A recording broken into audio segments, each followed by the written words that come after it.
Well, hello there, everyone. Hopefully, you're doing outstanding. Today is Sunday, September the 4th, year 2022. You in the midst of a 3-day weekend? I'm not. I live in what is it, a 7-day weekend? Yeah, financial independence. And this video is going to be about why so many people never invest. Okay, but first of all, I'm not a financial advisor. I'm not an attorney. I'm not a CPA. I'm not a doctor, nutritionist, scientist. Nothing. I'm just mazske. I'm a blue collar guy all my life. Still a blue collar guy.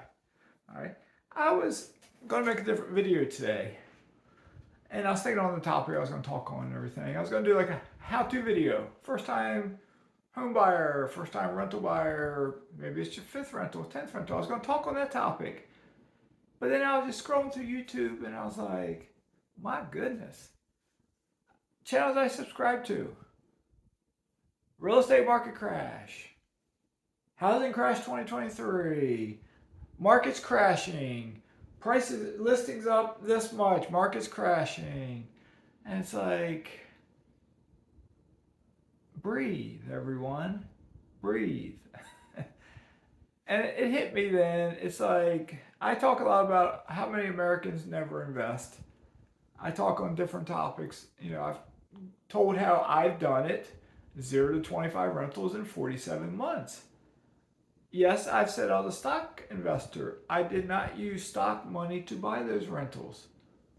I was a blue collar worker. My wife was a blue collar worker. We went from 0 to 25 in just under 4 years. It wasn't rocket science. It wasn't that hard. And yet, I look around and it's like, why isn't everyone doing it? And I think a big part of the reason is people overthink things. People overcomplicate things. People worry about the big picture. And it's just, don't worry about the big picture. If you want to do something, do it. If you want to do something, and let's say it's in regards to it, and I'm not saying just blatantly just go do it, okay? Don't take me the wrong way. But if you want to do something, get a pad of paper. Write down what you want to do. Write down where you want to be in 1 year, 2 years, 5 years, 10 years, 20 years, whatever it might be. Just write it down. I've talked about doing this. I wrote down in April of 2020 a 2-year plan of how I wanted to live in Florida. I knew what houses cost in Florida at that time period. They've gone up since then. I knew what my house in Virginia was worth. I wrote down my final goal. And then I figured out a plan how to get there. And it didn't take me 2 years. That was in April of 2020. I closed on this house in March of 2021. It took me 11 months. All right. When I say I'm going to do something, I've voiced my thoughts on this channel that I'm going to get to $25,000 a month positive cash flow. I set an optimistic goal of how fast it's going to be, and it may not be that fast because certain things are outside of our control sometimes. A lot of times. But unless something catastrophic happens, I will get there. Why am I going to get there? I've written it down. I have a plan of how I'm going to get there. I don't overcomplicate things. I don't overthink things. It's like, you remember, if you've watched my videos long enough, I have said in some video about when I bought my first rental house, I basically just jumped into it. I didn't watch YouTube. I didn't read real estate books. I didn't read real estate magazines. I just jumped into it. I just bought a house. And I about failed. Okay? But I didn't overcomplicate things. I didn't overanalyze things. I didn't churn my wheels because I still own that first house. It's a successful rental. It's not my highest cash flowing house, but it's a good house. It's about double the value from when I bought it at. I got a tenant in there. She's been there a couple years. She's going to stay a couple more years, so she says. It's worked out. I'm a couple thousand miles away or 1,000 miles away from where that house is. I self-manage it. I don't overcomplicate things. I don't overthink things. It gets done. Okay? If I decide I need to sell a property for whatever reason, I don't, oh man, should I do it? Should I do it? Oh, I do it. I may think about selling something and decide to keep it. I may think about buying something and decide not to buy it. But I see headlines from other real estate investors who are successful investors. Market's crashing, market's doing this, market's doing that, the Fed's doing this, interest rates are doing this is happening, this is happening. And for someone who's trying to get started, it's like you're pulling your hair out. It's like, oh no, do I buy it, do I not buy it? You're confused, it's too much. Slow it down a bit. I looked over the past week at my chosen market to invest in and some other markets. I reached out just a bit. I found probably a dozen houses I could buy. No joke. Even with rising interest rates, even with me not being able to get a conventional mortgage, even with real estate prices going up, I found probably a dozen houses I could buy in one small market. So no matter where you're sitting or where your chosen market is, how many houses could you potentially buy?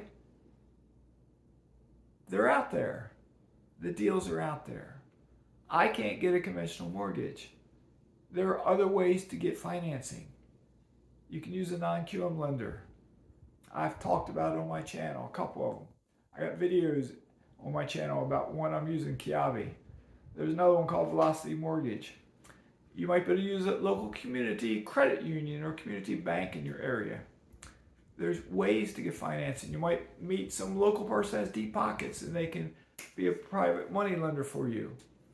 There's all kinds of ways to get financing.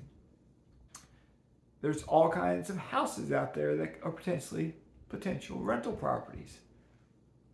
It's not hard. It's not complicated. Don't overthink things. You know, if you're one of the 25 or 30 that watch my videos, you put up with the lack of graphics. You put up with the lack of a professional background. You put up with no thumbnail on the front. All right. The way I get a thumbnail is when I upload a video to YouTube, once it processes and is loaded, it always picks a picture for me from the video. But then let's say I do this and I hold it there. I get a choice. I can edit that picture and they'll give me 3 options. And I don't know how they pick it. They might pick that.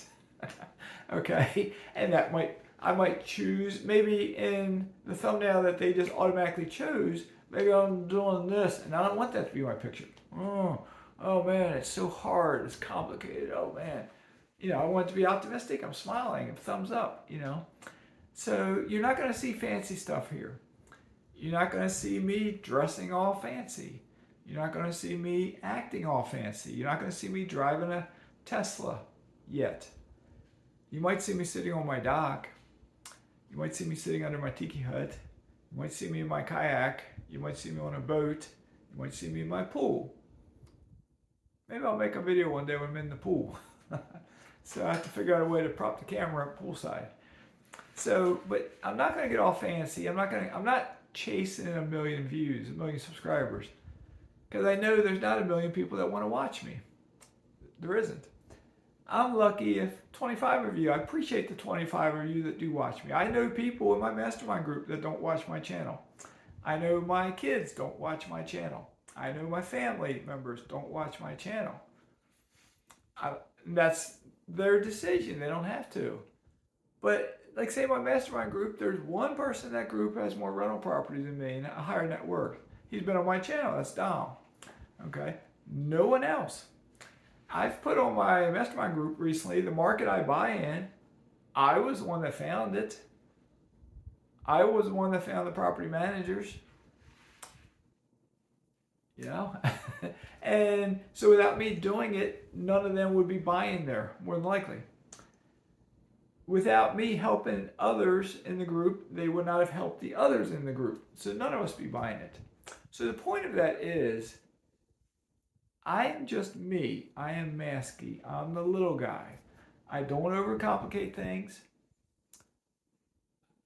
I don't, I'll tell you a little background on me. I was a cop for 20 years. And when I was a cop, someone bounced an idea off me of having a book event with authors.